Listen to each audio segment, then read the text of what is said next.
میں اللہ کی بارگاہ میں اعمال نامے پیش ہونے ہیں. غالباً پاکستان میں 3 فروری کی رات شب برات ہے. اس کی رات کتنی امپورٹنٹ ہے کہ حدیث پاک میں آتا ہے, میرے آقا فرماتے ہیں اللہ عز و جل خاص طور پر 4 راتوں میں بھلائیوں کے دروازے کھول دیتا ہے. وہ 4 راتیں کون سی ہیں؟ نمبر 1 بقرہ عید کی رات, نمبر 2 عید الفطر کی چاند رات, نمبر 3 شعبان کی 15ویں رات کہ اس رات میں مرنے والوں کے نام اور لوگوں کا رزق اس سال حج کرنے والوں کے نام بھی لکھے جاتے ہیں. ویری امپورٹنٹ رات ہے, فیصلوں کی رات. اگلے سال کا رزق بھی لکھا جاتا ہے, کون حج کو جائے گا یہ بھی لکھا جائے گا شب برات, اور فرشتوں کو یہ بھی بتا دیا جائے گا کہ کون اس سال دنیا سے چلا جائے گا. پچھلے شعبان میں کئی لوگ ہمارے ساتھ تھے جو اس شعبان میں نہیں ہیں, ہمیں نہیں معلوم اس سال ہمارے بارے میں کیا فیصلہ ہونا ہے. اور پھر چوتھی رات عرفے کی رات, یعنی 8 اور 9 ذوالحجہ کی درمیانی رات. تو یہ 4 راتیں بڑی خاص ہیں جس میں بھلائیوں کے دروازے کھل جاتے ہیں. شب برات کی سگنیفیکنس کیا ہے؟ حدیثوں میں آتا ہے کہ اللہ کریم اس رات قبیلہ بنی کلب کی بکریوں کے بالوں کی تعداد کے مطابق گناہ گاروں کو جہنم سے آزاد فرما دیتا ہے. اچھا, یہ قبیلہ بنی کلب کون سا تھا؟ یہ ایک ایسا قبیلہ تھا اس زمانے میں جو سب سے زیادہ بکریاں پالتا تھا. میں اور آپ ایک بکری کے بال نہیں گن سکتے, اتنے بڑے قبیلے کی بکریاں, ہزاروں بکریوں کے بال کتنے ہوں گے؟ تو اس کا مطلب سارے بخشے جائیں گے, کروڑ لوگ بخشے جاتے ہیں. مگر اس کے ساتھ ایک لسٹ بھی آئی حدیث میں کہ سب بخشے جائیں گے, یہ چند قسم کے لوگ جو ہیں یہ نہیں بخشے جائیں. اب آپ امیجن کریں کہ کتنے بڑے مجرم ہوں گے کہ ایسی مبارک رات جس میں کروڑوں بخشے جا رہے ہیں, اس میں کون لوگ ہیں جو نہیں بخشے جائیں گے؟ جو نہ بخشے جانے والے ہیں ان میں نام ذرا آپ سن لیں. نمبر 1 حدیثوں میں ملتا ہے کہ شراب کا عادی نہیں بخشا جائے. اب انفارچونیٹلی سنا یہ جاتا ہے کہ مختلف شادیوں کے پروگراموں میں, دوستوں میں اب کولڈ ڈرنک کی طرح لوگ شراب پی رہے ہیں. اللہ کے واسطے, اللہ رسول کے واسطے شراب کے قریب نہ جائیں. یہ شراب الخبائث ہے, اور شرابی جو ہے وہ شب برات بھی نہیں بخشا جائے. اور اب تو بہت نارملائز کر دیا گیا شراب کو. کبھی کبھی ایسا موقع نہیں ملتا کبھی دیکھنے کا, اللہ معاف کرے, کبھی جہاز میں سفر ہوتا ہے تو چاہے رائٹ لیفٹ ہمارے ساتھ بعض اوقات پاکستانی اور مسلمان ہی ٹریول کر رہے ہوتے ہیں,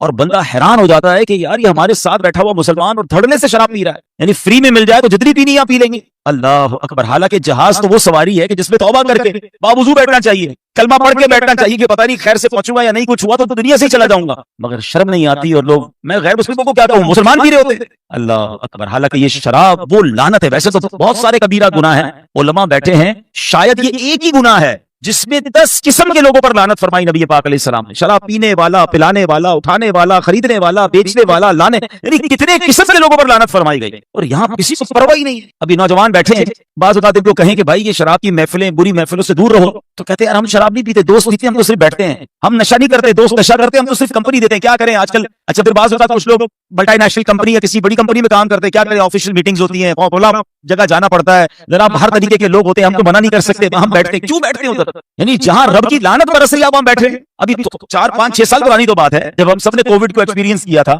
کیا سیکھا تھا کووڈ سے؟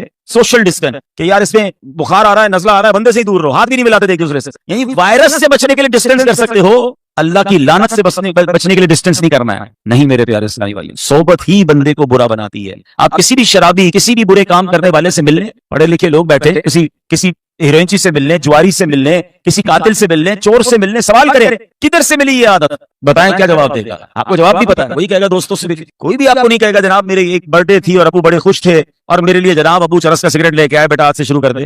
کبھی بھی والدہ نے میرے امتحان کے اچھے نمبروں کے بعد مجھے چاقو لا کر ہی دیا تھا کہ بیٹا چوری شروع کر رہا ہے. ساری بری عادتیں نارملی بری صحبت سے ملتی ہیں. لیکن آج کا نوجوان جواب کیا دیتا ہے؟ میں تو بڑا پکا ہوں, میں کچھ نہیں کرتا, دوست کرتے بیٹھتا ہوں. نہیں میرے پیارے سے, آج آپ بیٹھ رہے ہیں اور کل آپ مبتلا ہو جائیں گے. اچھوں کی صحبت میں بیٹھے ہیں, بری صحبتوں سے بچیں, کیونکہ شراب کا عادی شب برات بھی نہیں بخشا جائے. آگے فرمایا ماں باپ کا نافرما.